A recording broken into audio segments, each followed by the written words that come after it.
Hey, and welcome, gentle listeners. Tonight we begin with the remarkable lives and incredible resilience of medieval peasants, those forgotten souls who faced winter, not as a season to endure, but as a month-long testament to human endurance. What would it have been like to wake each morning not to an alarm clock, but to the sound of your own breath crystallizing in the air above your face? How did these remarkable people find warmth when survival itself was an art form? When the simple act of staying warm required the same quiet determination that we now reserve for our greatest challenges. Picture the frost-covered world of medieval Europe, where winter didn't just arrive. It settled in like an unwelcome guest, reshaping every aspect of daily life for those who worked the land with nothing but their hands and their unshakable will to survive another day. Let me know in the comments where you're listening from and what time it is where you are. It's strangely comforting to see how many of us are drifting off together from different corners of the world. Now dim the lights. Maybe switch on a gentle fan for that soothing background. And let's settle in for tonight's quiet journey through history. Close your eyes if you can feel yourself sinking back through centuries, past electric heaters and insulated walls, past gas furnaces and radiators, back to a time when warmth was precious, fleeting and earned through the quiet rituals of survival. The year is somewhere in the late 1300s. The place is a small village tucked between fields that stretch toward a horizon always gray. With winter clouds and you are about to discover what it truly meant to live when winter held the world in its cold, patient grip. And when ordinary people displayed extraordinary resilience simply by greeting each frozen dawn. The sound comes first. Not a sound really, but the absence of sound that only deep cold can create. It's that peculiar quiet of winter mornings, when even the air seems too thick and still to carry noise properly. You become aware of it slowly rising from sleep, like a swimmer surfacing from dark water. The silence presses against your ears, and then, gradually, you begin to hear your own breathing. Each exhale creates a small cloud that hangs for a moment in the air above your face, before dissolving into the gray dimness of your home. The breath is visible because the air inside your dwelling is nearly as cold as the air. Outside, there is no barrier between you and winter. It's only walls of timber and waterland that serve more as suggestions than true protection against the season's grip. You lie still for a moment longer, reluctant to leave whatever warmth your body has managed to create. Beneath the rough woolen blanket and the pile of straw that serves as your mattress, the straw rustles with the sound of brittleness, dry stalks that have absorbed the moisture from your breath and body heat throughout the night, creating a damp chill that seems to seep upward through the layers of your simple clothing. Your feet, wrapped in strips of cloth inside wooden shoes, have long since lost feeling. This is normal. The ache that follows the return of circulation each morning is as regular as the sunrise, though you cannot see the sun yet through the single small window, opening in your wall gap, covered with a piece of oiled cloth that does little to keep out the cold. The smell of your world is wood, smoke and dampness, old wool, and the earthy scent of animals. Somewhere in the darkness, near your feet, you can hear the soft breathing of the family goat, brought inside for the night not out of affection but out of necessity. Her body heat, modest as it is, represents warmth that cannot be wasted. The cow, if your family is fortunate enough to own one, sleeps in the other corner, her large form of living furnace that radiates precious heat through the long hours of darkness, without opening your eyes. That frost has formed on the inside of your walls during the night. It happens every night. When the cold is deep enough, the moisture from breathing, from the animals, from the barely warm bodies huddled in sleep, condenses and freezes against the timber and clay, creating delicate patterns of ice that will melt slowly as the day warms. The decision to rise comes not from readiness but from necessity. The animals must be tended. The fire must be coaxed back to life from whatever embers might still glow beneath the ashes in the central hearth. Water must be fetched. Though you know it will be frozen in the wooden bucket where you left it near the door, your day begins not with comfort, but with a series of small battles against the cold. You sit up slowly, feeling the immediate bite of air against your face and hands. The blanket falls away, and the chill rushes over your body like cold water. Your clothing, the same rough tunic and hose you wore yesterday, in the day before and will wear tomorrow, provides little insulation, but it is all you have. You pull the woolen cloak tighter around your shoulders.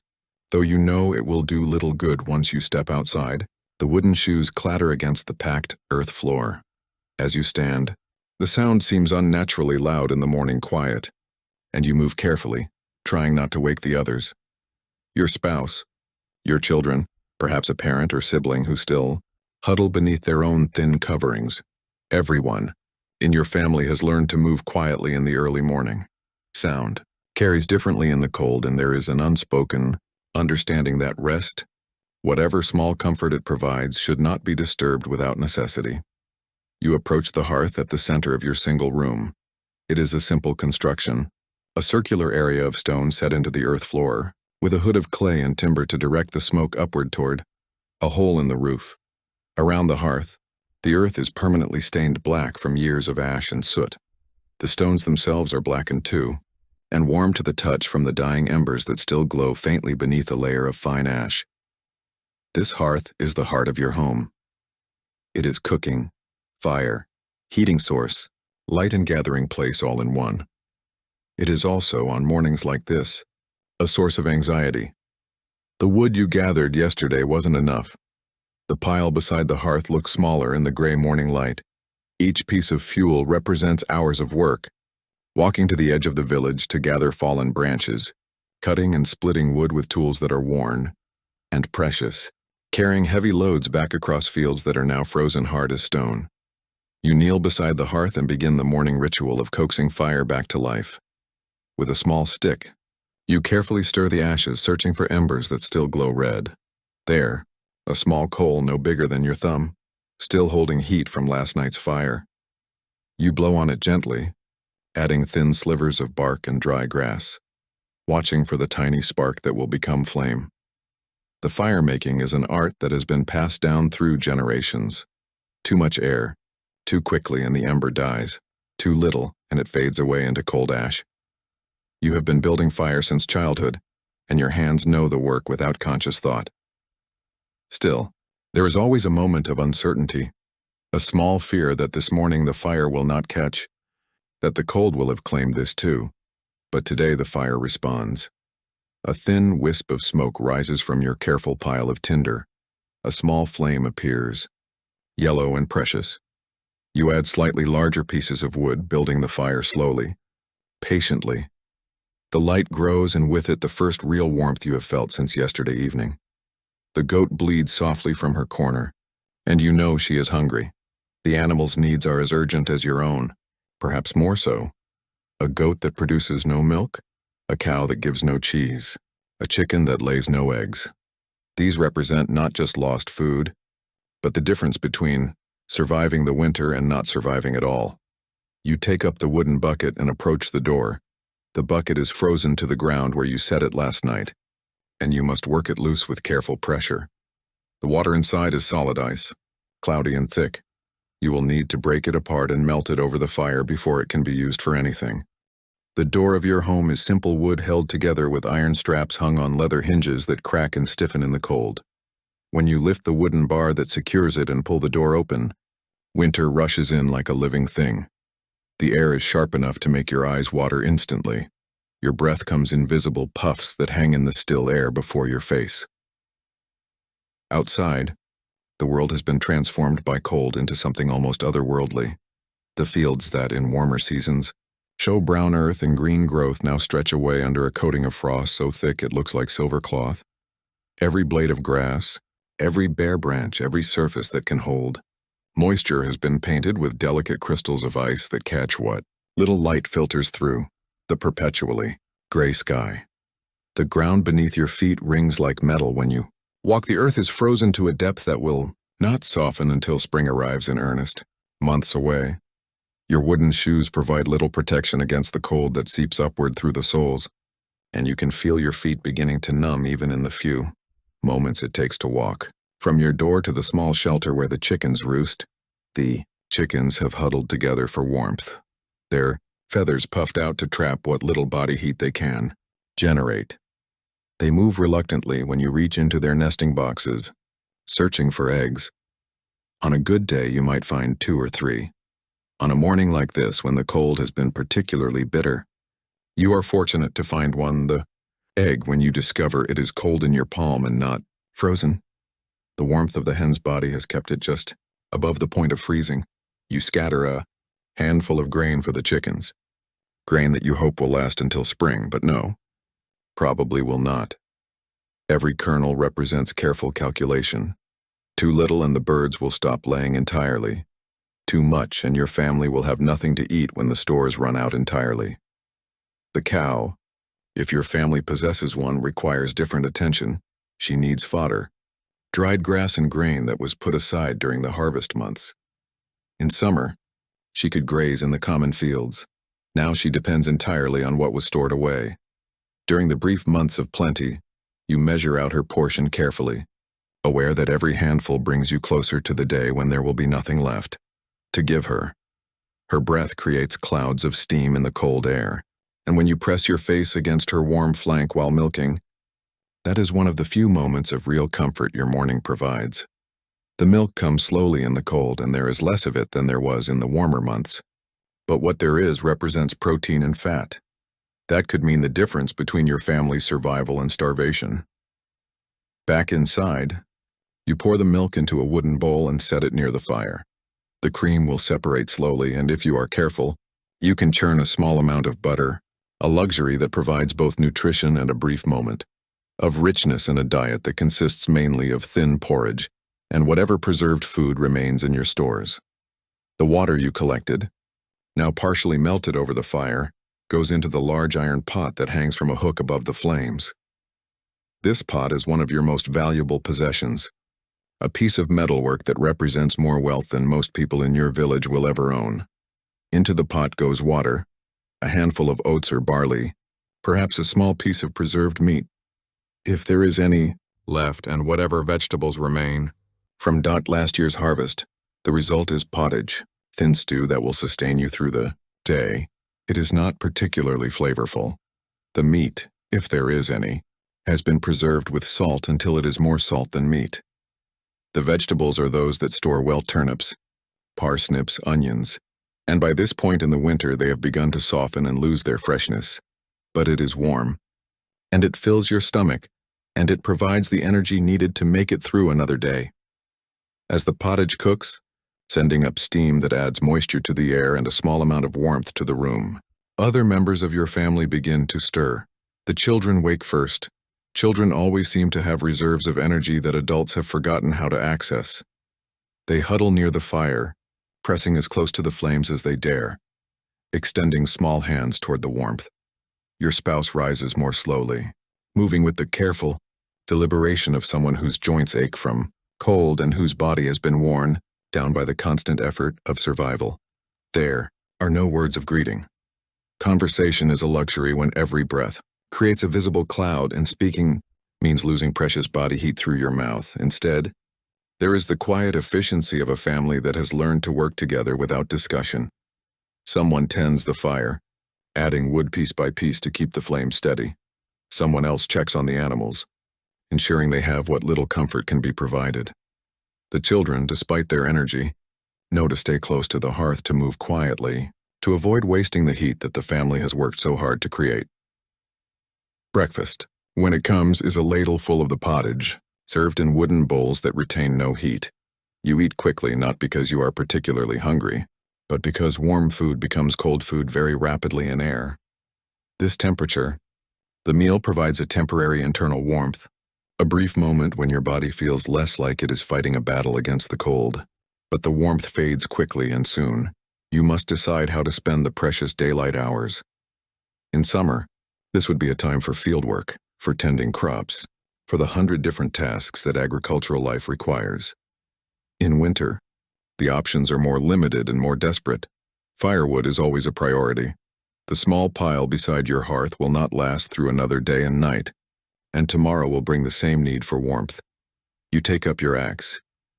If you are fortunate enough to own one, or perhaps just a strong knife, and prepare for the walk to the edge of the village where deadfall might be found.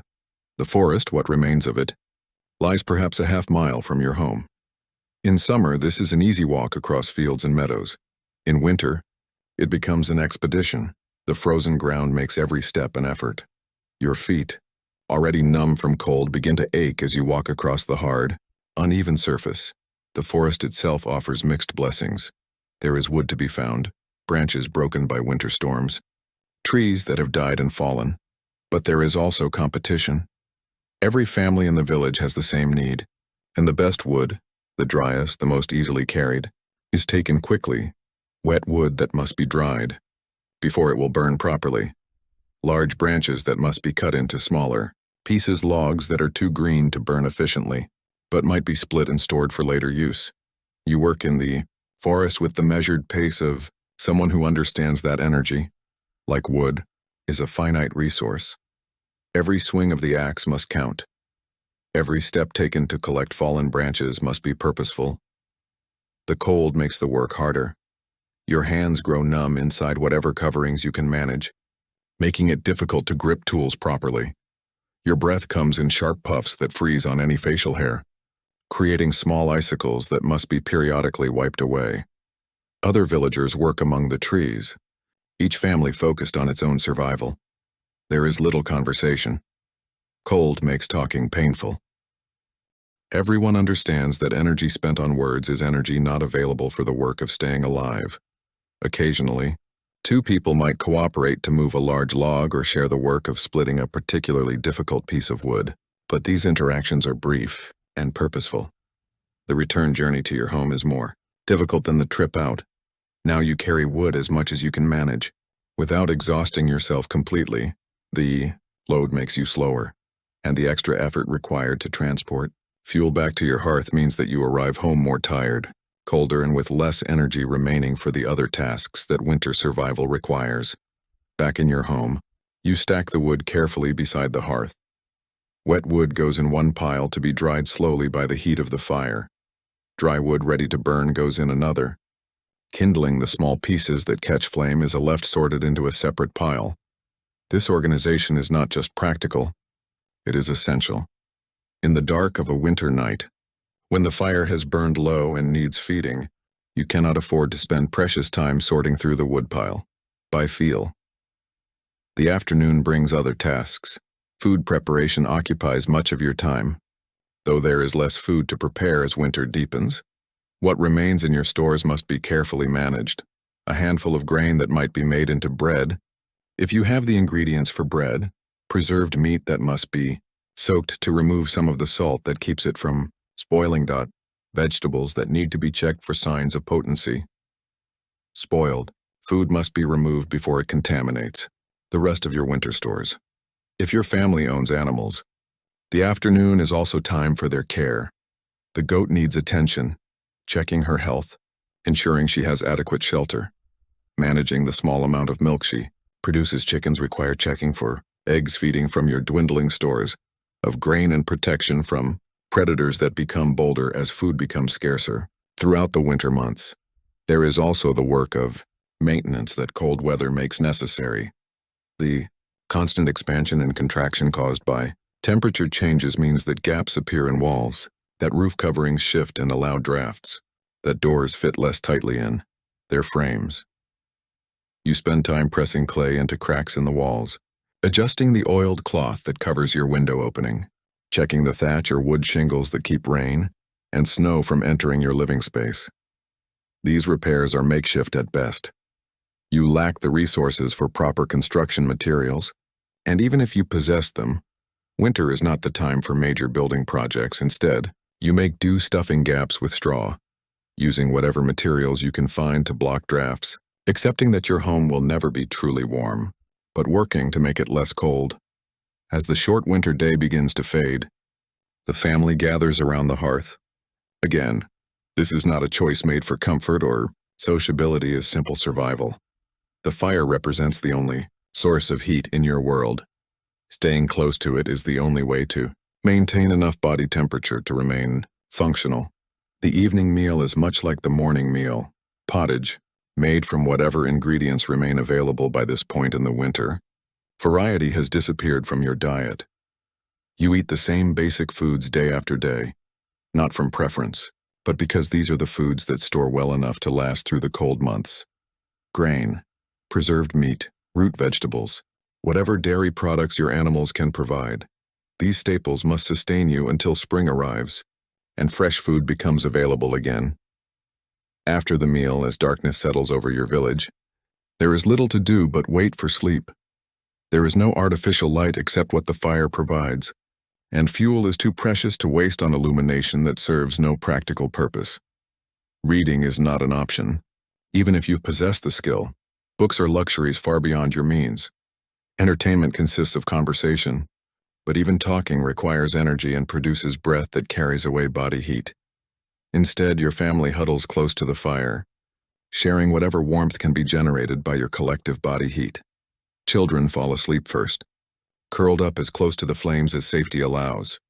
Adults remain awake longer, not by choice but because someone must tend the fire through the night, adding wood when necessary, to ensure that the flames never die completely.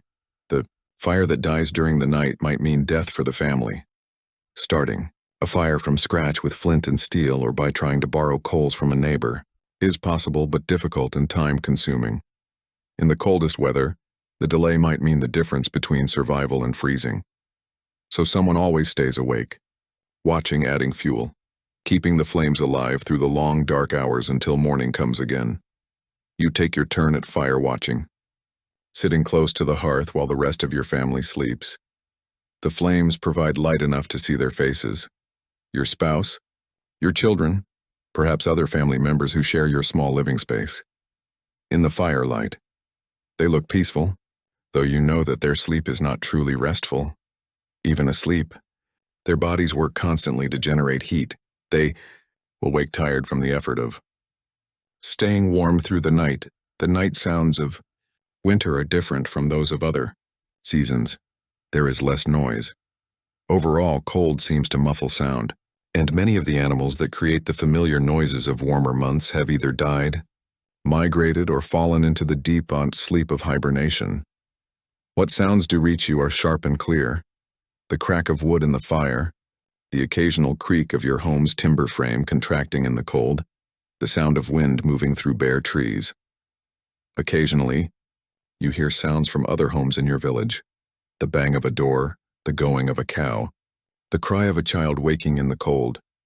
These sounds are reminders that you are not alone in your struggle against winter, that your neighbors face the same challenges, make the same difficult choices, share the same quiet desperation that comes with knowing that spring is still months away.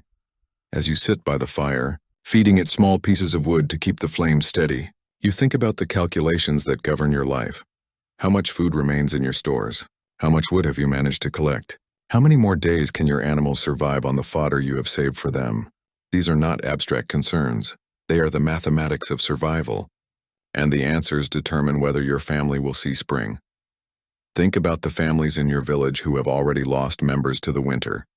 The old woman who died in her sleep during a particularly cold night, found frozen in her bed when neighbors came to check on her. The infant who could not generate enough body heat to survive despite being wrapped in every bit of cloth his parents could spare. The man who ventured too far from the village searching for food and was found days later killed by exposure. These deaths are not tragedies in the way that modern people understand tragedy. They are simply facts of winter life, as predictable as frost on the windows or the need to break ice on water buckets. Each morning you mourn them, but you do not dwell on them, because dwelling requires emotional energy that you need for the work of keeping your own family alive. The fire burns lower, and you add another piece of wood. The flames leap higher for a moment, casting moving shadows on the walls of your home. In those shadows you can see the marks left by previous winter soot stains, places where the walls have been patched, small carved symbols that might be prayers, or simply the work of idle hands during long, dark evenings. Tomorrow will bring the same challenges as today. The animals will need tending, firewood will need gathering, food will need preparing from the dwindling supplies in your stores. You will wake to the sound of your own breathing in the cold air, rise from a straw mattress damp with frost, and begin again the quiet, desperate work of staying alive through another day of winter. But tonight, for this moment, There is warmth from the fire and the sound of your family breathing softly in sleep. The flames hold back the cold and the darkness, creating a small island of life in a world that has been claimed by winter. You pull your cloak tighter around your shoulders, add another small piece of wood to the fire and settle in to wait for dawn. The rhythm of your days has been set by forces beyond your control, by the sun that rises late and sets early, by the cold that makes every task more difficult, by the simple fact that survival requires constant effort and constant vigilance. You have learned to move through this rhythm without thinking about it, to respond to winter demands with the automatic efficiency of someone who understands that there is no choice, no alternative, no escape except endurance, and so you endure, one day at a time, one night at a time, one carefully tended fire at a time. The winter will end. Eventually, spring will return, bringing warmth and fresh food and relief from the constant battle against cold. But that is still months away, and you cannot think about months. Can only think about today, about tonight, about keeping the fire burning until morning comes again. Outside your small warm circle of firelight, winter holds the world in its grip, but inside you are alive, your family is alive, and the flames continue to burn. For now, that is enough. As the embers of our peasant fire fade into memory, let us drift elsewhere to another winter, another life shaped by the same cold that pressed against humble cottage walls. The year is 1393, and in the prosperous merchant town of Kingston in Norfolk, a woman named Marjorie Kemp wakes to the sound of her own breath crystallizing in the air above her face. But Marjorie's morning is different from the peasant's dawn we have just witnessed. Her home is larger, built of stone and timber, with multiple rooms and glazed windows that let in precious light while keeping out some of the winter wind. Her husband, John, is a brewer and merchant, a man of some standing in their community, if servants, not many, but enough that Marjorie does not need to tend animals herself or carry water from frozen wells. Yet winter makes equals of peasant and merchants, wife in ways that wealth cannot entirely overcome. The cold seeps through stone walls as readily as through wattle and diobite frost forms on the inside of even glazed windows. The hearth that dominates their main hall requires constant feeding and the cost of fuel, proper seasoned wood, not the scraps and deadfall that peasants gather, represents a significant portion of the household's winter expenses. Marjorie rises from a bed that boasts a proper mattress, stuffed with feathers rather than straw, covered with woolen blankets dyed in colors that speak of prosperity. But the luxury is relative. The bedchamber is barely warmer than the great hall below, and her breath still creates clouds in the morning air. Her clothing, a linen shift, a woolen kirtle, heavy cloak lined with fur, represents wealth, but it is wealth measured against the absolute poverty of winter itself. This morning, like so many mornings in the long winter of 1393, Marjorie feels the weight of something more pressing than cold. It is the weight of vision, of divine calling, of a voice that speaks to her in the silence between her heartbeats. She has been experiencing these visions for months now, encounters with Christ himself, conversations with the Virgin Mary, moments of spiritual transport that lift her above the mundane, concerns of keeping house and managing servants and bearing children. The visions began during a difficult childbirth the previous year, when fever and pain opened doorways in her mind that had never been opened before. As she lay in her bed, more dead than alive, she saw Christ himself sitting at the foot of her bed, dressed in a purple silk mantle, his presence filling the room with warmth that had nothing to do with fire or wool, or human bodies pressed together for comfort. Now, months later, these divine visitations continue. They come without warning, often at moments when the ordinary world presses most heavily upon her. When she is supervising the grinding of malt for her husband's brewery, Christ appears to speak of spiritual rather than worldly sustenance. When she is calculating the cost of winter fuel, the Virgin Mary reminds her that divine love provides warmth that no earthly fire can match. But the visions, however beautiful, however spiritually nourishing, do not make the work of winter survival any less necessary. Marjorie must still ensure that her household has adequate food stores, that the servants are properly clothed against the cold, that the fires are maintained throughout the long nights. The divine may speak to her of eternal matters, But the temporal world demands constant attention. She moves through her morning routine with the same careful deliberation as the peasant woman whose life we witnessed earlier, though her tasks are different. Instead of milking goats, she oversees the servants who prepare the morning meal. But instead of gathering firewood herself, she must calculate how much the household can afford to purchase from the woodcutters who supply the town's more prosperous families. The breakfast served in the Kemp household is more elaborate than peasant pottage, but it is still shaped by the limitations of winter. There is bread, real bread made from wheat flour, rather than the barley and oat mixtures that sustain poorer families. There is ale brewed in Jay's own brewery. There is cheese, from their stored supplies and perhaps a small portion of preserved meat. But even this relatively luxurious meal carries the taste of winter about it. The bread is made from grain that has been stored for months. The cheese has the sharp flavor of aging. The meat is heavy with salt and smoke. As Marjorie eats, she listens to the sounds of her household waking to another winter day. Servants moving about their tasks, the crackle of fires being built up, after burning low through the night, the occasional sound of a door opening and the rush of cold air that follows. These are comfortable sounds, the sounds of a well-ordered home where winter's challenges are met with resources and planning, rather than desperate improvisation. But comfort, Marjorie has learned, is not the same as peace. Her visions have brought her a different kind of restlessness, spiritual hunger that cannot be satisfied by warm fires and adequate food. She feels called to something beyond the management of a prosperous household, called to pilgrimage, to prayer, to a life of devotion that sits uneasily with the practical demands of being a merchant's wife. After breakfast, she makes her way to the parish church of St. Margaret.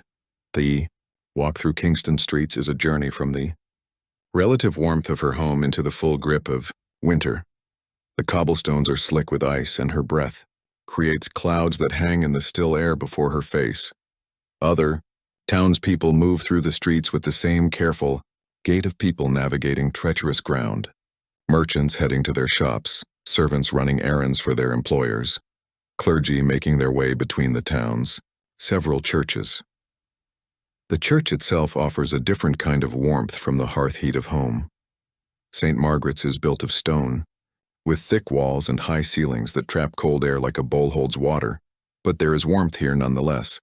The warmth that comes from community, from shared faith, from the presence of other souls seeking comfort and divine rather than worldly things.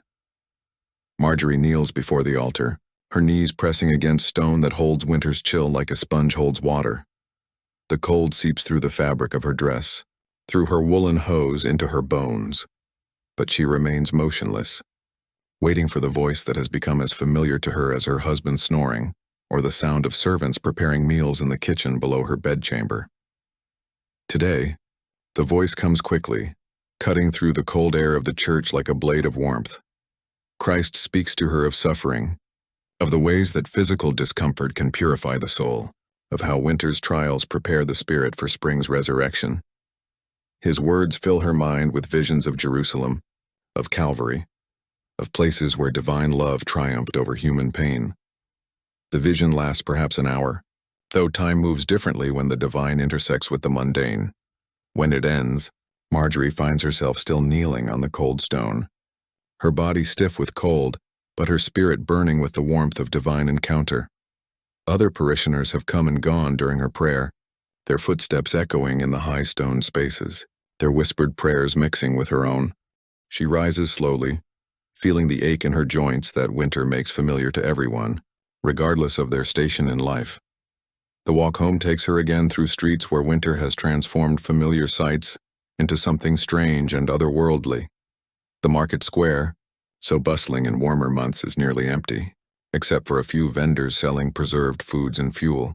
The houses she passes all show signs of the same battle against cold that occupies her own household, smoke rising from every chimney, windows shuttered tight against drafts, yards empty of the activities that fill them in more hospitable seasons.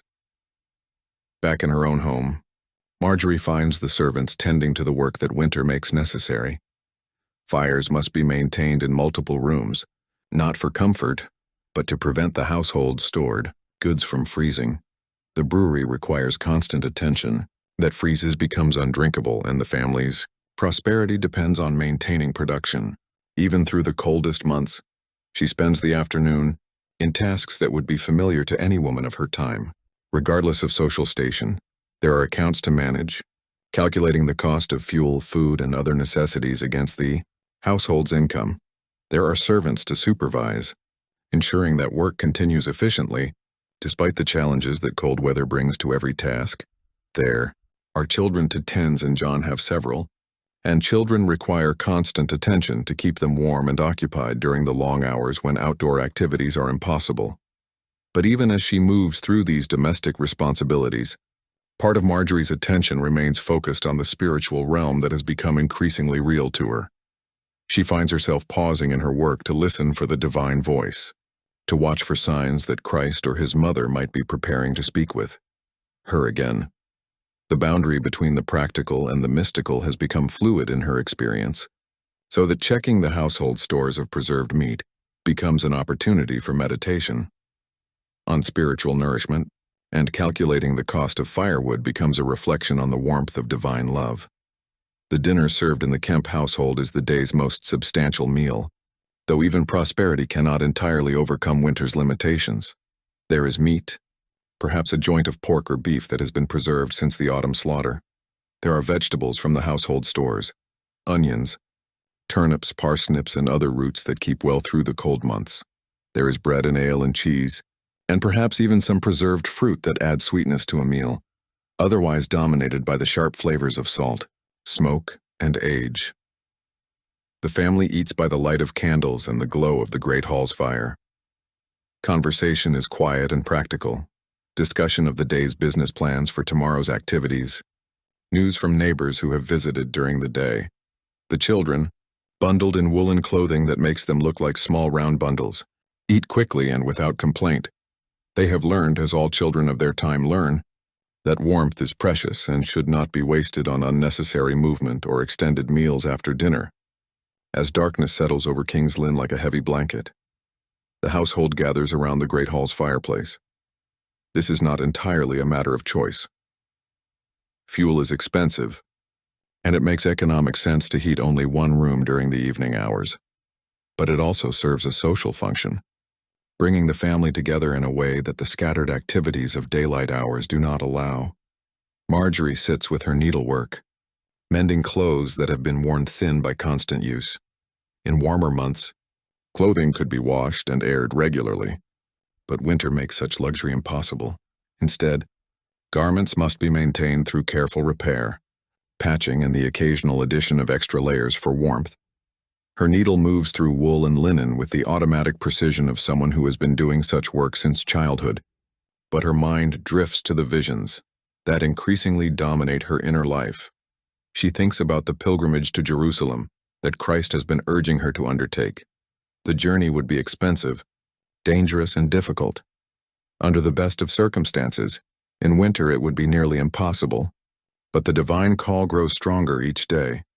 Competing with her responsibilities as wife, mother, and household manager, John sits nearby working on accounts by the light of the fire. The brewery business continues even through winter, though at a reduced pace. AE is one of the few reliable sources of nutrition available during the cold months, and demand remains steady even as other forms of commerce slow to waycrawl.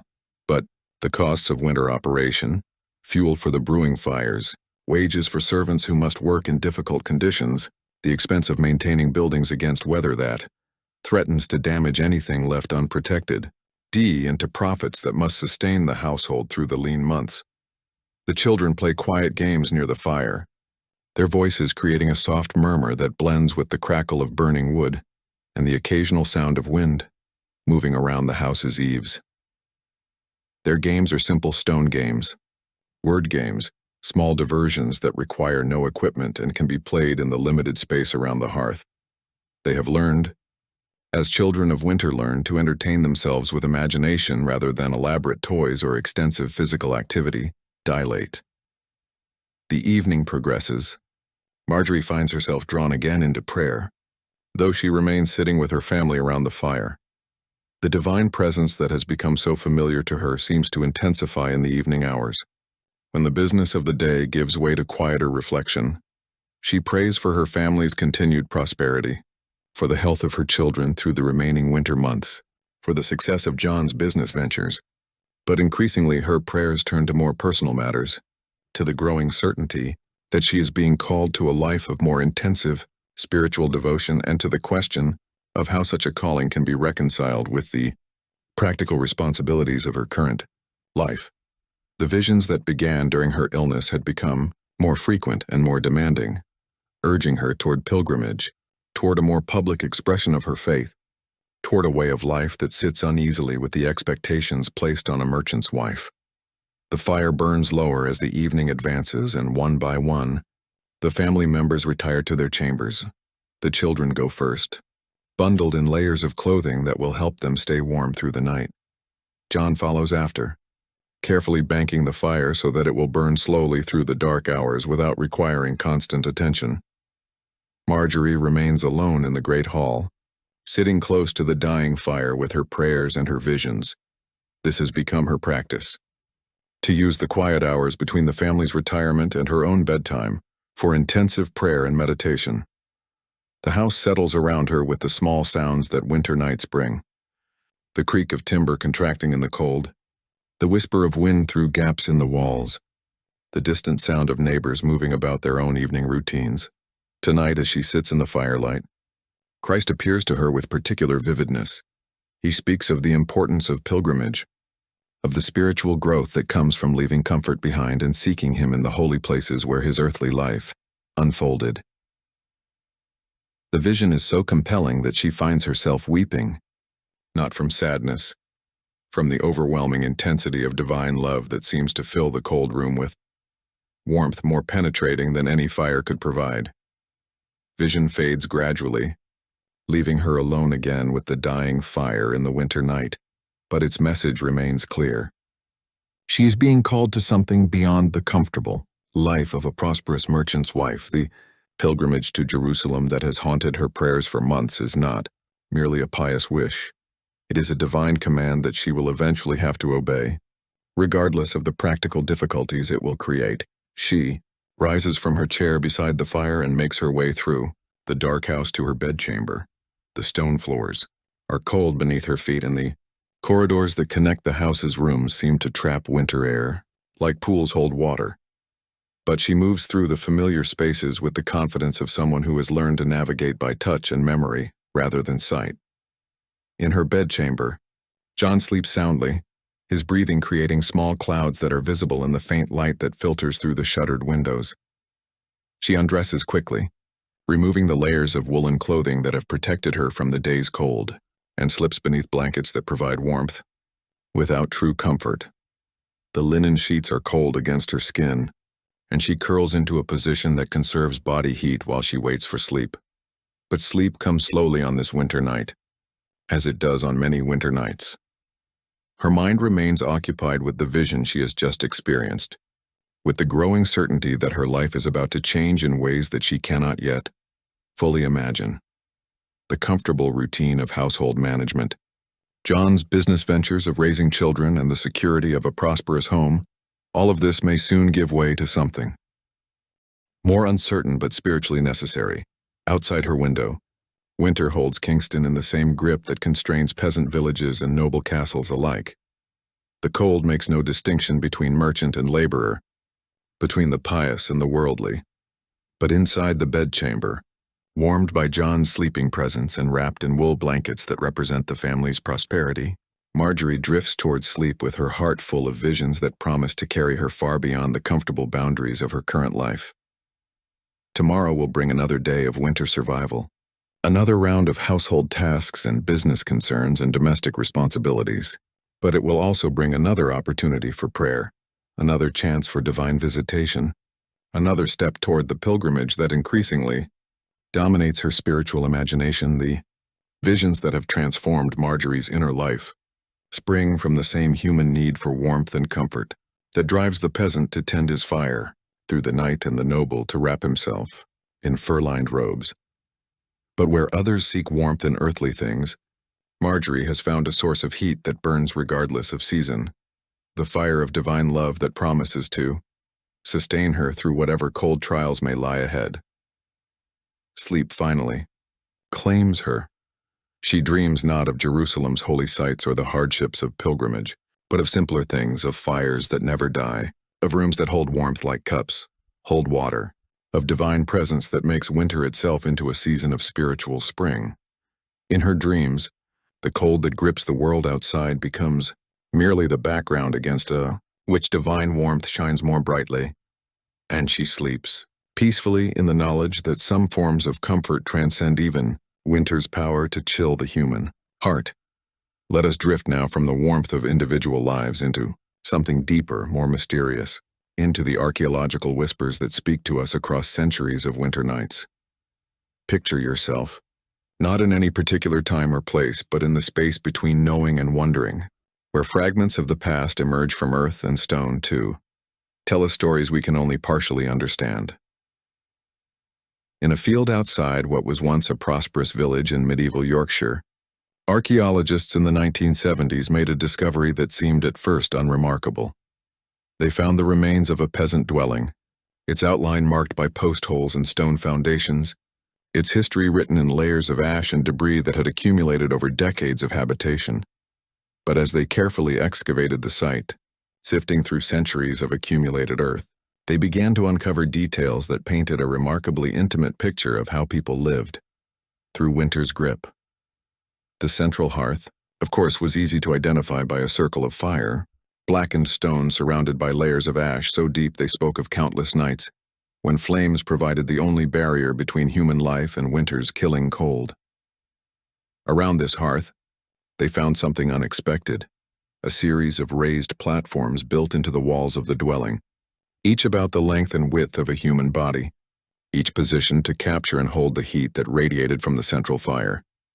These were sleeping benches, beds that were not separate pieces of furniture, but integral parts of the house's architecture, designed with the understanding that survival depended on never moving too far from warmth. Imagine yourself on such a bench on a night when winter pressed against the walls with particular intensity. The stone and timber platform beneath you has been absorbing heat from the fire throughout the day, and now it releases that warmth slowly through the long dark hours.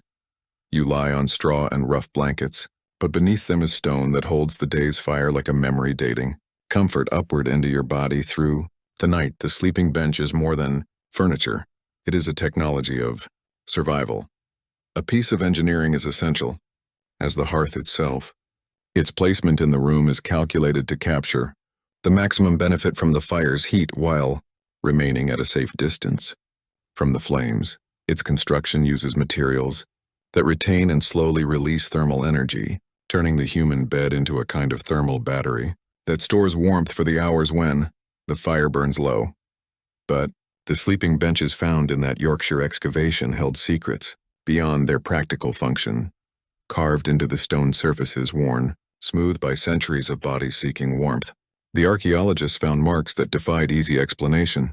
Some were clearly decorative, simple geometric patterns, spirals, interlocking lines that might have been carved to pass time during the long winter evenings when there was little to do but wait for spring.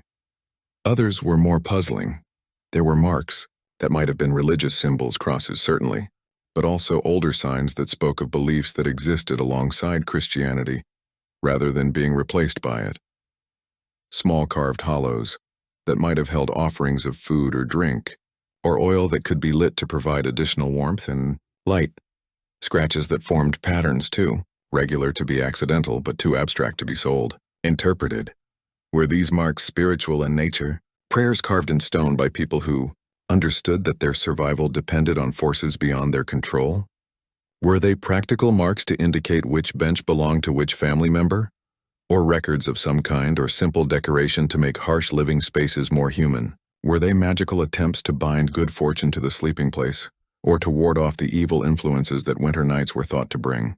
The archaeologists could not know marks themselves were all that remained of the complex web of beliefs and practices that surrounded winter survival in medieval times, but their presence suggests something profound about the relationship between the practical and the spiritual, between the need for physical warmth and the hunger for meaning that characterizes human life in all seasons. Imagine running your finger along these carved marks as you prepare for sleep, feeling the grooves that countless other fingers have traced before yours. Each mark represents a moment when someone like you, someone cold, someone tired, someone hoping to survive another night, reached out to touch something permanent, something that would outlast the immediate crisis of staying warm until morning. The hearthstone themselves tell their own mysterious stories. Chemical analysis of the Yorkshire site revealed layers of ash that spoke of different kinds of fuel burned over the decades of the dwellings. Occupation: wood ash, certainly, oak and ash and beech from the forests that surrounded the village, but also peat ash from the boggy areas that provided fuel when wood was scarce, and the unmistakable residue of dried animal dung burned when no other fuel could be found. More intriguingly, the analysis revealed traces of materials that seemed to have no practical purpose as fuel.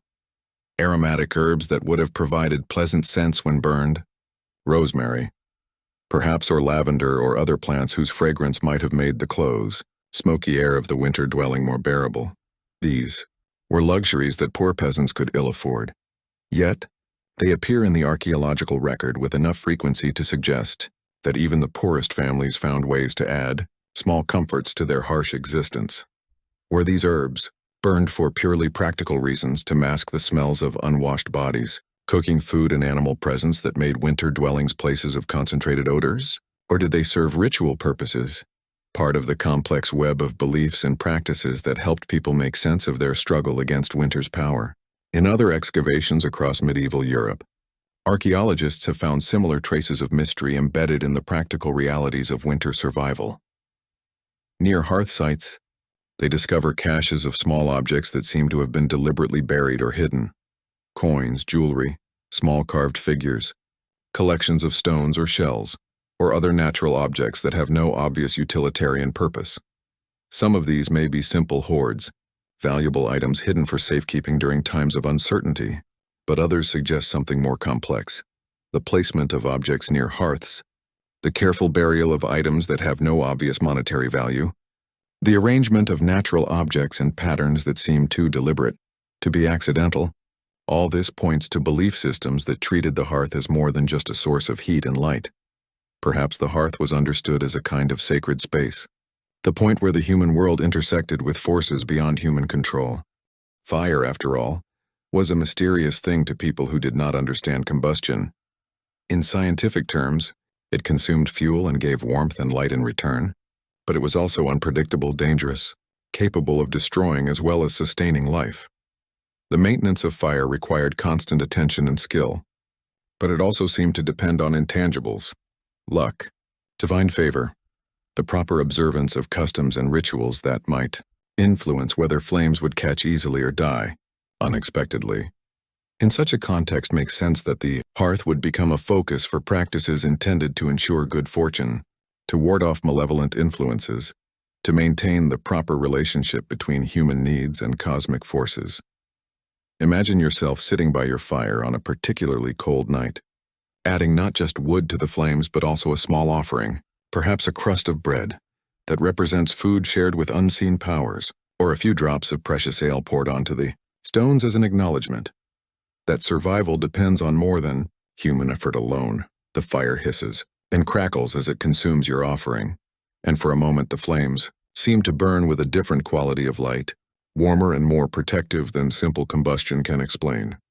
Other archaeological finds add layers to this picture of winter hearth culture. Across Europe, excavators have found evidence of practices that seem designed to maximize the social and psychological benefits of gathering around fires. Hearths are often surrounded by evidence of craftwork areas, where people sat to spin thread, weave cloth, carve wood, or work leather, while benefiting from the fire's warmth and light. The arrangement of these work areas suggests careful planning. Family members seem to have had regular places around the hearth, positions that balanced access to heat and light with the practical requirements of different kinds of work. Children's areas, identified by the presence of small tools and toys, are positioned closest to the fire, where they would be warmest. Adults' workspaces are arranged in a rough hierarchy that may reflect family relationships with the most skilled craftspeople, those whose work brought in the most resources. occupying the spots with the best access to warmth and illumination.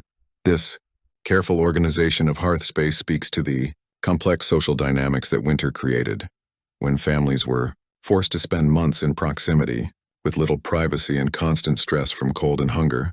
The maintenance of social harmony became as important as the maintenance of fire itself. The hearth became not just a source of physical comfort, but a stage where family relationships were negotiated and maintained through the long, difficult months of winter survival. Archaeological evidence also suggests that hearth served important functions beyond the immediate family circle. In many medieval sites, excavators find hearths that are larger than household needs would require the surrounding areas that could accommodate more people than typically lived in a single dwelling. These may be evidence of community practices, neighbors gathering to share fuel and warmth or to engage in work that was more efficiently done in groups. Imagine your family's hearth on such a night, expanded beyond its usual circle to include neighbors whose own fuel has run low or who have come to participate in some seasonal work that requires many hands. The fire burns brighter with shared fuel, and the warmth extends further with additional bodies gathered around the flames. Conversation flows more easily in the larger group, and for a few hours, the isolation and anxiety of winter survival gives way to something resembling social pleasure. The archaeological record preserves traces of these gatherings in the form of debris that speaks to communal activities. Areas around large hearths often contain evidence of food preparation on a scale beyond normal household needs. Large quantities of animal bones from shared meals, grinding stones worn smooth by the processing of grain for multiple families, storage areas that seem designed to hold resources for group consumption. There are also traces of activities that seem specifically designed for entertainment or social bonding. Gaming pieces carved from bone or wood, dice made from animal knuckles, small musical instruments that could provide accompaniment for singing or dancing. These artifacts remind us that winter survival was not just a matter of staying alive, it was also about maintaining the social bonds and cultural practices that made life worth living. Some of the most intriguing archaeological finds related to winter hearth culture are the objects that seem to have no clear practical purpose. Small carved figures found buried near hearths, arrangements of stones that form patterns too complex to be accidental, collections of natural objects, feathers, shells, unusual stones that seem to have been carefully gathered and preserved. These objects challenge our understanding of medieval life by suggesting that even people living at the edge of survival found ways to engage with beauty, mystery, and meaning. A small carved bird found near a Yorkshire hearth, worn smooth by handling, might have been a child's toy or a religious symbol, or simply something beautiful to hold during the long winter evenings. We cannot know its original purpose, but its presence in the archaeological record speaks to the human need for things that transcend mere utility. The mystery deepens when we consider the distribution of such objects across different sites. Similar carved figures appear in excavations, separated by hundreds of miles, suggesting either trade networks that connected distant communities or shared cultural practices that spread across medieval Europe through mechanisms we do not fully understand. Were these objects part of a common belief system that helped people cope with winter's challenges?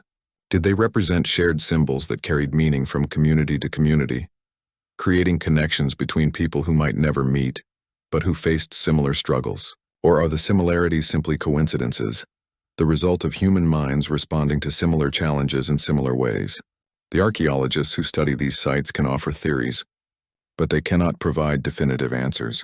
The objects themselves are mute, their original meanings lost with the people who created and used them, but their persistence in the archaeological record suggests that they served important functions in the lives of people who owned very little and could not afford to waste effort on things that did not matter.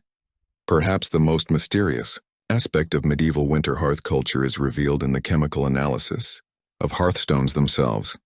Advanced techniques can detect trace amounts of substances that were burned in these fires, creating a kind of chemical memory of winter nights that occurred centuries ago. In addition to the expected residues of wood, peat, and dung, this analyses sometimes reveal the presence of materials that seem to have no practical purpose. exotic spices that would have been enormously expensive, aromatic resins that would have created unusual scents when burned, even traces of materials that might have been hallucinogenic. Were these substances burned for their psychoactive properties, as part of rituals designed to induce visions or altered states of consciousness during the long winter nights? Were they medicines burned to release their healing properties into the air that families breathed? Were they simply luxuries? Brief moments of sensory pleasure in lives otherwise dominated by hardship and deprivation? The chemical evidence cannot tell us. It can only confirm that these substances were present, that people living centuries ago found ways to obtain and use materials that seem far beyond their economical means. The implications are tantalizing, but ultimately unresolvable.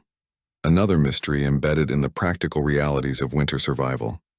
Imagine yourself adding a small amount of some precious substance to your fire, perhaps a few grains of imported spice saved from a summer trading fair, or a piece of aromatic wood carried from a distant forest. The flames consume it quickly, but for a few moments the air in your small dwelling is transformed, filled with scents that speak of warmth and abundance in places where winter does not hold such power over human life. As you sit by your fire, breathing air that carries traces of luxury and mystery, you might feel connected to something larger than your immediate struggle for survival. The exotic scents might remind you that there are other places, other seasons, other ways of being human that do not require constant vigilance against cold and hunger. For just a moment, the boundaries of your small cold world expand to include possibilities that normally exist only in imagination. The sleeping bench beneath you holds the day's warmth. The carved marks that your fingers trace connect you to generations of people who faced similar challenges. And the fire before you burns with substances that speak of connections to distant places and practices.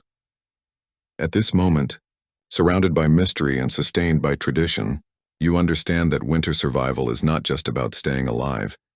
It is about maintaining your humanity in circumstances that constantly threaten to reduce you to mere biological survival. The fire burns lower, and you add another piece of wood, perhaps touching one of the small carved marks on your sleeping bench. As you settle back against the warm stone outside, winter continues its patient assault on the world. But inside your small circle of warmth and mystery, you remain connected to the complex web of beliefs, practices, and relationships that make survival not just possible but meaningful.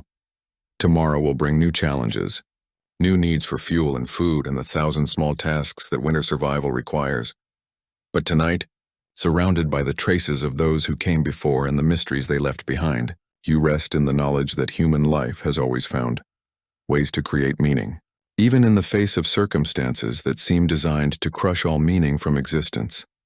The archaeological record preserves only fragments of this rich tapestry of winter survival. A few carved marks, some chemical traces, the outline of sleeping benches built into walls that have long since crumbled. But these fragments are enough to remind us that even in history's coldest nights, people found ways to create warmth that went beyond the merely physical, to maintain connections that transcended the immediate crisis of staying alive through another winter's day.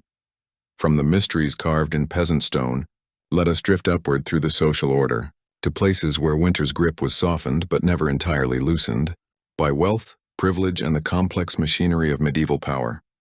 Picture yourself, not in a single room dwelling with animals sharing your warmth, but in the great hall of a manor house, where fires burn and hearths large, enough to roast an entire ox, and where the very architecture speaks of humanity's attempt to create barriers against winter's dominion. The year is 1348, and we find ourselves in the household of Sir Geoffrey Deptford, whose manor sits on a rise of land in Warwickshire, its stone walls and slate roofs, a declaration of permanence in a world where most human dwellings are built of materials that winter can easily claim. But permanence, as we shall see, is relative when winter itself becomes the enemy. Sir Geoffrey wakes in a chamber that would seem luxurious beyond imagination to the peasants whose lives we have already witnessed. His bed is not a sleeping bench built into the wall, but a massive construction of carved oak, hung with curtains of fine wool that create a smaller, warmer space within the already enclosed room. The mattress beneath him is stuffed with down rather than straw. The blankets that cover him are made of wool so fine it might have come from sheep raised. specifically for their soft fleece. Yet even here, in this pinnacle of medieval comfort, winter makes its presence known. Sir Geoffrey's breath creates small clouds. In the morning, air frost is formed on the inside of his chambers. Glazed windows, glass being one of the ultimate luxuries of his time, a barrier against winter that peasants could never afford. The stone walls that provide such impressive protection against human enemies prove less effective against the patient assault of cold which seeps through mortar and finds its way around shutters, with the persistence of water finding its way downhill. He rises from his warm nest of down and wool into air that seems to bite at his exposed skin, reaching immediately for the fur-lined robe that hangs beside his bed. This robe represents wealth beyond calculation, the pelts of animals trapped in distant forests, prepared by skilled craftsmen, stoned together to create a garment that weighs nearly as much as a suit of mail, but provides warmth that armor never could. The walk from his bedchamber to the great hall takes Sir Geoffrey through corridors that demonstrate both the possibilities and the limitations of medieval heating technology. Blazers burn at intervals along the passageways, metal bowls filled with glowing charcoal that provide pools of warmth in the stone-cold spaces between rooms. But the heat from these blazers extends only a few feet, creating islands of comfort and seas of chill that make rapid movement between warm spaces a necessity. The Great Hall itself represents the medieval elite's most ambitious attempt to create truly warm interior, for the room is vast by the standards of any age, high ceiling with walls that could accommodate a small peasant dwelling in their thickness. At one end, a fireplace large enough for several people to stand inside burns with a fire that consumes wood at a rate that would heat a peasant family for weeks, but the very size that makes the hall impressive also makes it nearly impossible to heat effectively. The fire, enormous as it is, must warm a space that could hold hundreds of people, and much of its heat simply rises to the high ceiling and disappears. Despite the massive consumption of fuel, despite the advanced design of the fireplace and chimney, despite the wealth that makes such extravagance possible, the Great Hall remains a place where those seated near the fire are comfortably warm, while those at the far end of the room shiver in conditions little better than those outside. Sir Geoffrey takes his place at the high table, positioned to receive maximum benefit from the fire's warmth, while also demonstrating his status as master of the household. The breakfast served here is a sharp contrast to the thin pottage that sustains peasant families. There is white bread, made from the finest wheat flour, butter churned from the cream of well-fed cows, cheese aged in the manor's own cellars, preserved meats that have been smoked and salted with expensive spices. Yet even this abundance carries winter's signature. The bread, though made from premium ingredients, still tastes of the storage cellars where grain has been kept since harvest. The butter, though rich and fresh-tasting, must be carefully rationed because the cows give less milk in the cold months. The preserved meats, though prepared with the finest techniques available, still carry the sharp flavors of salt and smoke that mark them as food stored against scarcity rather than fresh provisions prepared for immediate consumption. As Sir Geoffrey eats, he is surrounded by the elaborate rituals that demonstrate his household's attempt to maintain civilized life, despite winter's challenges. Servants move efficiently between the kitchen and the hall, carrying dishes that must be served quickly before they cool in the drafty spaces between hearth and table.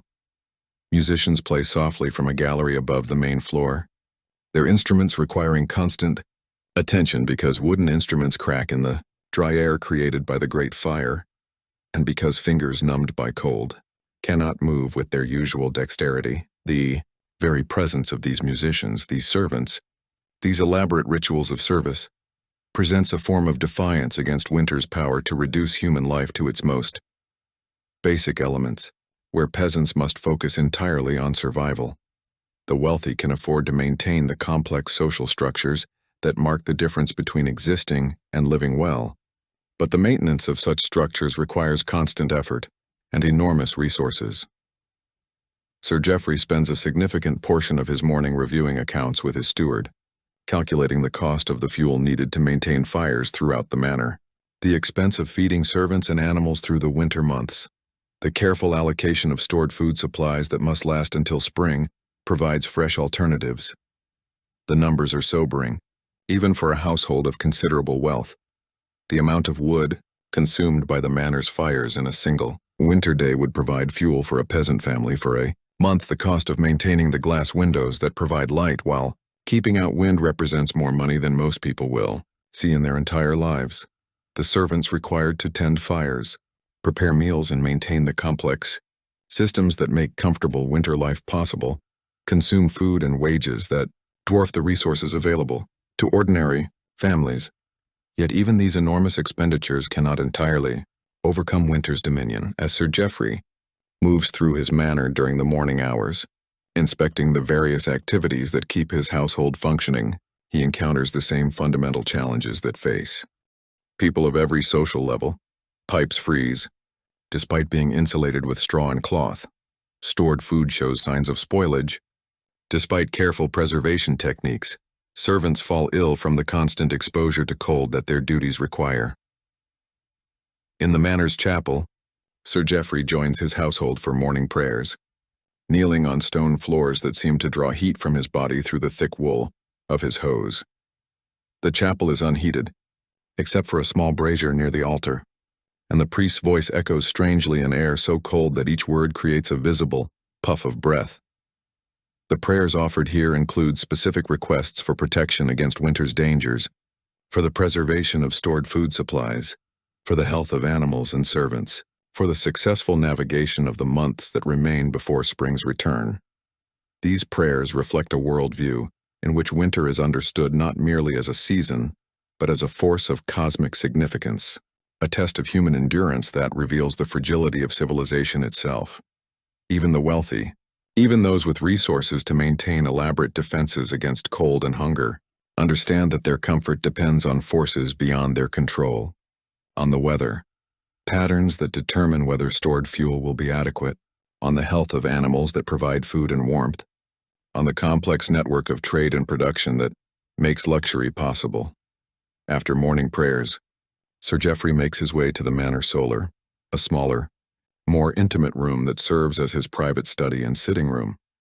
The solar is easier to heat than the great hall, with a smaller fireplace that can warm the space more effectively here, surrounded by books bound in leather and vellum, by tapestries that provide both beauty and insulation, by the accumulated treasures that represent his family's wealth and status. He conducts the business that maintains his position in the complex hierarchy of medieval society. The solar's windows provide a view across the winter, the landscape that surrounds the manor, fields lying under a coating of frost, forests stripped bare of leaves, roads that have become nearly impassable with mud and ice. From this elevated perspective, Sir Geoffrey can see the village that depends on his manor for protection and governance. Its humble buildings clustered around the church like sheep, seeking shelter from a storm. The view reminds him of the responsibilities that accompany his privileged position. The peasants whose lives we witnessed earlier in our journey are his tenants. Their survival during winter months dependent not only on their own efforts but on the decisions he makes about rent collection, about the distribution of stored grain, about the maintenance of the social order that provides stability and exchange for service. These responsibilities weigh heavily during winter months, when the margin between survival and disaster narrows for everyone, regardless of social position. Sir Geoffrey must balance his household's needs against his obligations to his tenants, his own family's comfort against the welfare of the broader community that the afternoon brings. Visitors, other members of the local nobility who have ventured out, despite winter's challenges to conduct business or maintain social connections that transcend seasonal difficulties. Their arrival is marked by elaborate rituals of hospitality that demonstrate the household's wealth and status, while also providing practical comfort to travelers who have endured long journeys through harsh conditions. The visitors are escorted to chambers where fires have been specially built for their comfort, provided with heated wine and warm food, offered the opportunity to change from travel-stained clothing into garments dried by the manor's fires. Their horses are stabled and fed, their servants provided with quarters near the kitchen, where they can share in the warmth generated by cooking fires. The conversation that fills the afternoon touches on matters, both practical and political, reports of winter conditions throughout the region, news of trade disruptions caused by weather, discussions of the complex relationships between local nobility and the broader networks of power that govern medieval society, but underneath these formal topics runs a current of shared understanding about winter's power to disrupt even the most carefully laid plans. One visitor reports that a bridge has been destroyed by ice, cutting off trade routes that normally provide winter supplies to several communities. Another describes a manor house, where inadequate fuel supplies have forced the evacuation of most servants, leaving the noble family living in conditions barely better than those of their peasant tenants. A third brings news of villages where stored grain has been lost to vermin or spoilage, creating the threat of famine before spring's arrival. These reports serve as reminders that winter's challenges transcend social boundaries, that even wealth and privilege provide only partial protection against forces that can destroy the foundations of civilized life. The visitors sharing Sir Jeff fire represent the pinnacle of their society's hierarchy, yet their conversation reveals the same anxieties, the same careful calculations of resources against time that occupy peasant families huddled around their own smaller fires. As evening approaches, the manor's great hall is prepared for the day's most elaborate meal. Servants arrange tables in a configuration that balances social hierarchy with practical considerations about heat distribution. The high table, where Sir Geoffrey and his most important guests will sit, is positioned to receive maximum benefit from the great fireplace. Lesser tables are arranged in order of decreasing proximity to the fire, creating a physical map of social relationships that also reflects access to comfort. The meal itself represents the medieval elite's most ambitious attempt to deny winter's power over human. Multiple courses arrive in succession. Roasted meats that require enormous fires to prepare, elaborate pastries that demonstrate the availability of expensive ingredients, dishes flavored with spices that have traveled thousands of miles to reach this table in the depths of winter. Yet even this feast carries subtle reminders of seasonal constraints. Much of the meat has been preserved since the autumn slaughter, and despite skilled preparation, it bears the flavors of salt and smoke that mark it as stored rather than fresh food. The vegetables, though prepared with great skill, are limited to those varieties that store well through winter months.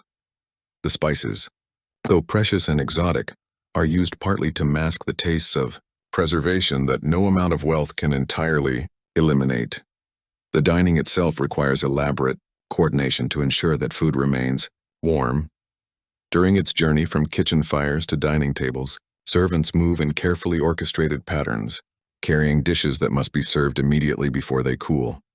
In the drafty spaces of the great hall, the guests eat quickly, not from hunger but from the understanding that warm food becomes cold food very rapidly in winter.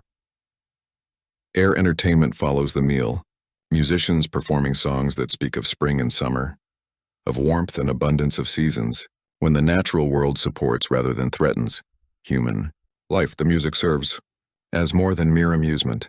It functions as a form of collective resistance against winter's psychological as well as physical assault, a reminder that the current season of hardship is temporary and that warmth will eventually return. As the evening advances, the great hall gradually empties as guests and household members retire to their chambers.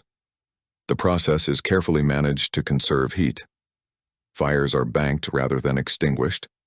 Blazers are moved to provide warmth. In corridors that must be traversed, arrangements are made to ensure that no one must venture far from warmth without adequate protection. Sir Geoffrey makes his final rounds of the manor, checking on fires that must burn through the night, ensuring that servants responsible for maintaining heat have adequate fuel and clear instructions, visiting the stables where valuable horses depend on human care for their winter survival. These rounds take him through spaces where the illusion of warmth created in the great hall gives way to the reality of winter's persistent presence in the stables despite thick walls, and the warmth generated by the animals themselves. His breath creates clouds in the cold air. In the kitchens, despite the heat from cooking fires, ice forms in water buckets left too far from the hearths. In the servants' quarters, despite their proximity to the main house's heating systems, people sleep bundled in every piece of clothing they own. These observations remind Sir Geoffrey that his household's comfort, impressive as it may seem, represents only a partial victory over winter's power. The manor's wealth allows for larger fires, better food, more elaborate defenses against cold, but it cannot entirely eliminate the fundamental challenges that winter presents to human life. Returning to his own chamber, Sir Geoffrey finds that servants have prepared it for the night with the same elaborate care that marks all aspects of his households. The fire has been built up to provide maximum heat. Warming. Pans filled with glowing coals have been placed between the bed sheets. Extra blankets have been arranged to provide additional insulation against the night's cold. Yet as he prepares for sleep, removing the layers of wool and fur that have protected him through the day, he feels the immediate bite of winter air against his skin. The chamber that seemed comfortably warm while he was fully dressed reveals its limitations when he must rely on bedclothes alone for protection against cold. He slips quickly between sheets that have been warmed by the servants' careful preparations, pulling heavy blankets up to his chin and drawing the bed curtains close to create an even smaller, warmer space within the already enclosed room. The curtains serve a practical as well as decorative purpose, trapping his body heat and creating a microclimate that allows for comfortable sleep, despite the cold air that fills the rest with the chamber. As he lies in his warm nest, listening to the sounds of wind moving around the manor's walls and the distant crackle of fires being maintained by servants throughout the building, Sir Geoffrey reflects on the complex relationship between power and vulnerability that winter reveals. His wealth provides defenses against cold that peasants cannot imagine. Yet those defenses require constant maintenance, enormous resources, and the coordinated efforts of dozens of people. The manor that seems so solid and permanent during daylight hours reveals its fragility in the quiet hours of the winter. Night ice forms on the inside of windows. Despite their expensive glass drafts, find their way through gaps in stone walls. Despite careful construction, fires consume fuel at rates that make even wealthy households anxious about their winter stores. Most tellingly, the comfort that wealth provides depends entirely on the willing service of people who themselves have little protection against winter's assault. The servants who maintain the fires, who prepare the food, who care for the animals, perform the 100 daily tasks that make luxurious life possible. These people sleep in quarters that are barely warmer than peasant dwellings, eat food that differs little from peasant meals, face the same risks of illness and death that threaten all human life during winter's grip. Sir Geoffrey's comfort, in other words, is built on a foundation of shared vulnerability, maintained by the efforts of people whose own survival is far from assured. This understanding brings with it a weight of responsibility, but also a recognition of the fundamental equality that winter imposes on all human life. Rich and poor alike must breathe air that turns to clouds, must seek warmth from fires that consume fuel faster than it can be gathered, must depend on stored food that diminishes with each passing day. Outside his warm bed, winter continues its patient siege of the manor, probing for weaknesses in walls and roofs, testing the adequacy of fuel supplies and food stores, threatening the complex systems that make civilized life possible. But inside the curtained space of his bed, surrounded by the finest materials that medieval craftsmanship can provide, Sir Geoffrey finds a temporary refuge that allows him to sleep despite the cold that grips the world beyond his walls. His sleep, when it comes, is filled with dreams that echo the day's concerns, visions of empty story and failed fires, servants falling ill and animals dying. The careful balance between comfort and survival that defines winter life for people of all social positions. But the dreams also include images of spring's return, of warmth that requires no fuel to maintain, of abundance that makes hoarding unnecessary. When morning comes, Sir Geoffrey will wake to face another day of winter's challenges, another round of decisions about fuel and food and the maintenance of the social order that makes his privileged life possible. But tonight, protected by wealth and wool and the devoted service of his household, he rests in the knowledge that power, however fragile, provides real comfort to those fortunate enough to possess it. The manor sleeps around him, its fires, carefully tended by servants who understand that their own survival depends on maintaining the warmth that makes their master's comfort possible. In the great hall, embers glow in the massive fireplace, ready to be coaxed back to flame when morning comes. In the stables, horses stand close together, sharing warmth while they wait for spring pastures. In the village, beyond the manor's walls, peasant families huddle around their own smaller fires, dreaming their own dreams of warmth and survival.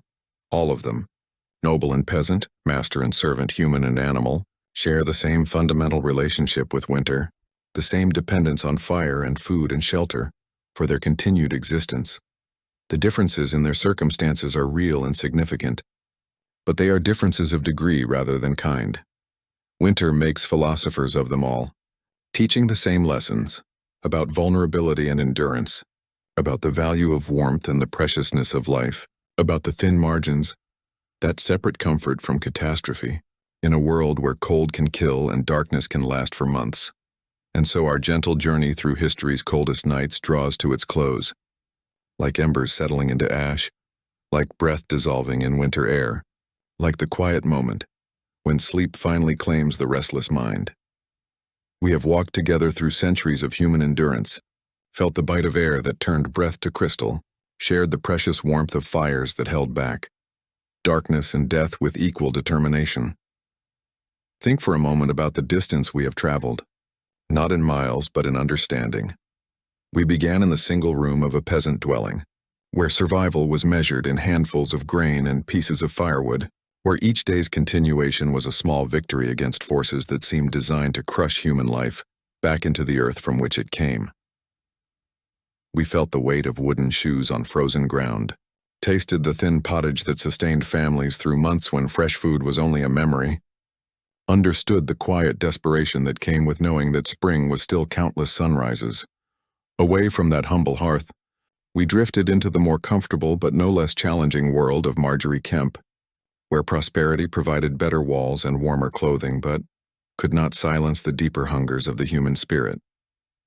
We saw how even merchant wealth could not entirely overcome winter's dominion, how divine visions might burn brighter than any earthly fire, how the search for spiritual warmth could grow from the same soil that nurtured the simple need to survive another night. Our journey then carried us into the realm of mystery, into the archaeological whispers that speak across centuries of winter survival. We traced carved marks left by hands that reached toward permanence in a world of constant change, breathed air scented with exotic substances that spoke of connections beyond the immediate struggle for heat and food, rested on sleeping benches that held the day's warmth, like stones hold sunlight. Finally, we ascended to the great halls where wealth attempted to deny winter's power entirely, where massive fires consumed fuel at rates that would sustain peasant families for months, where elaborate rituals of hospitality and service created islands of comfort and seas of seasonal hardship. Yet even there, in those pinnacles of medieval luxury, we found the same fundamental truth that governed every life we encountered. Winter made philosophers of them all, teaching identical lessons about vulnerability and endurance, about the value of warmth and the preciousness of each day that brought them closer to spring's return. What strikes us most profoundly as we reflect on these interwoven stories is not the differences between peasant and noble, between the desperate and the comfortable, but the common threads that connected all human experience. During those long winter months, every person we met, regardless of their station in life, woke to the sound of their own breathing and cold air. Every hearth we visited, whether built of rough stones or carefully cut masonry, served the same essential function of holding back the darkness and cold that would otherwise reclaim human spaces for the wild. The carved marks we found in peasant sleeping benches spoke the same language as the elaborate tapestries that warmed noble halls.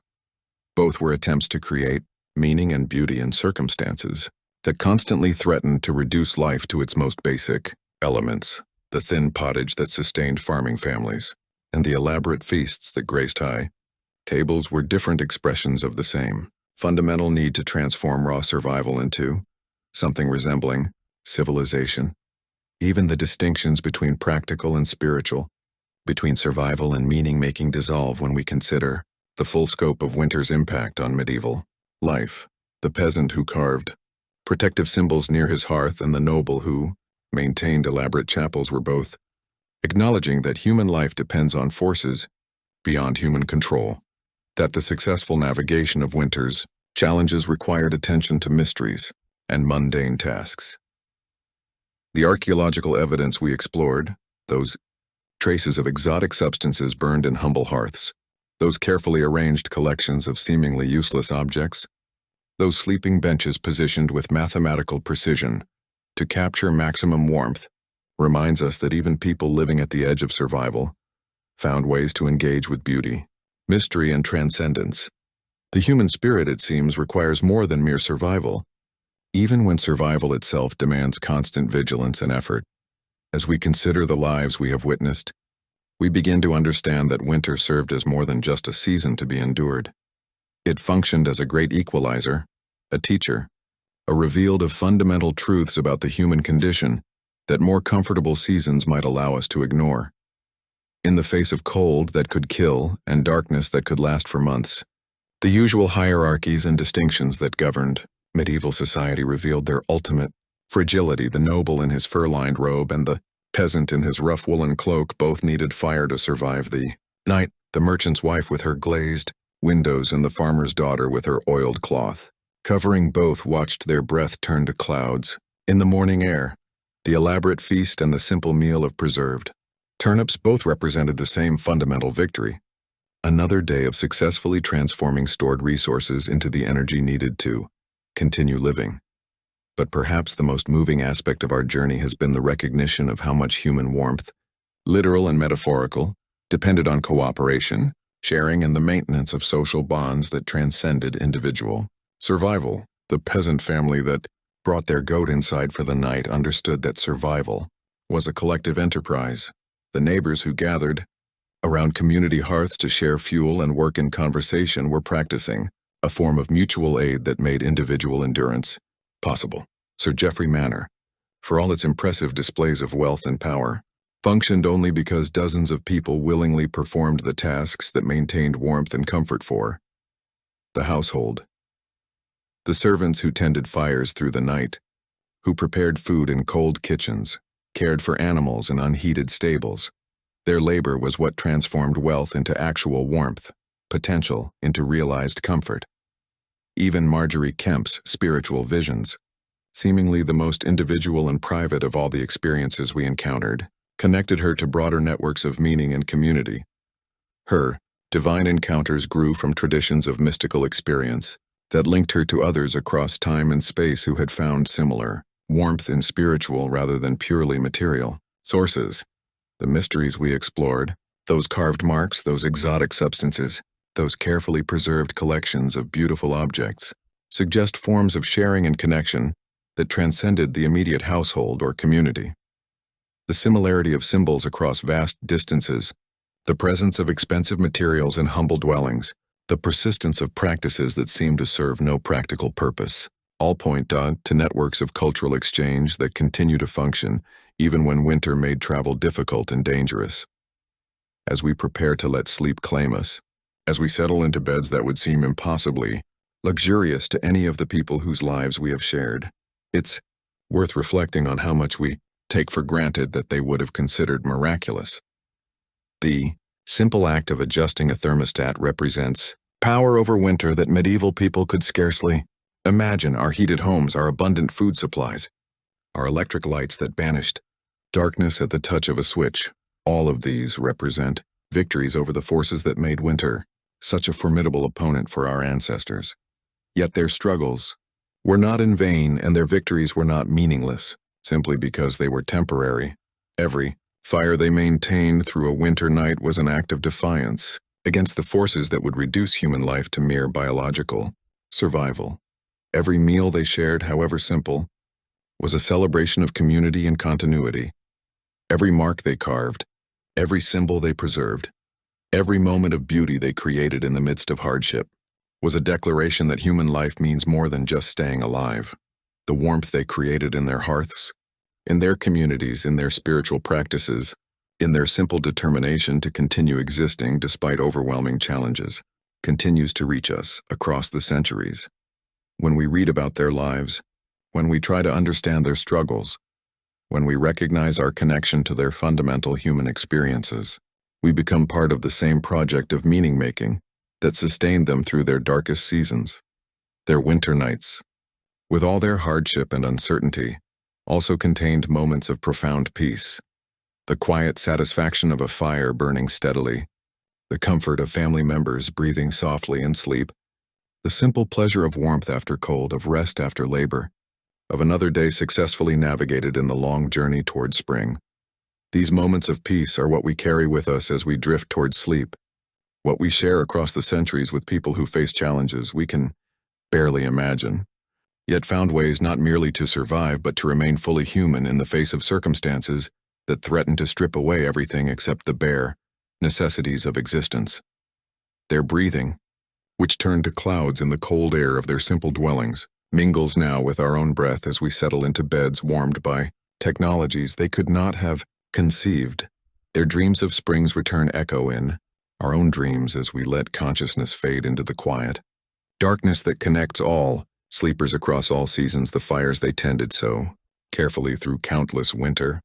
Nights have become the warmth that surrounds us now, not just the physical warmth of our heated homes, but the cultural warmth of connection to others who shared our fundamental human experiences, the spiritual warmth of understanding that survival and meaning-making are not separate projects, but aspects of the same essential human work. Outside our windows, whatever season claims the world at this moment, winter waits with the same patience it showed our ancestors, ready to test human ingenuity and endurance, ready to remind us of our dependence on forces beyond our control, ready to teach the same lessons about the value of warmth and community and the determination to continue existing despite challenges that sometimes seem designed to overwhelm human life entirely. But we sleep now in the knowledge that others have faced winters, trials, and found ways to create warmth, meaning, and beauty, even in the coldest nights. History is ever known. Their quiet victories over cold and darkness and despair have become part of the inheritance they left us, part of the warmth that sustains us. Still, sleep well, knowing that you are connected across time to countless others who faced the darkness with courage, who tended their fires with patience, who found ways to remain human and hopeful, even when spring seemed impossibly distant. Their warmth is your warmth. Their endurance is your heritage. Their peaceful sleep in the midst of winter's trials is the gift they offer to your own rest. The fire burns low, the night is quiet, and sleep comes softly, carrying with it the accumulated wisdom of all those who learned to find warmth in the coldest times. Peace in the midst of struggle, and hope in the certain knowledge that winter, however long and dark, always gives way eventually to spring. And dream of warmth that requires no fuel, of fires that never die, of seasons when survival becomes celebration and the simple act of being alive reveals itself as the victory it has always been. End of journey. Sleep well.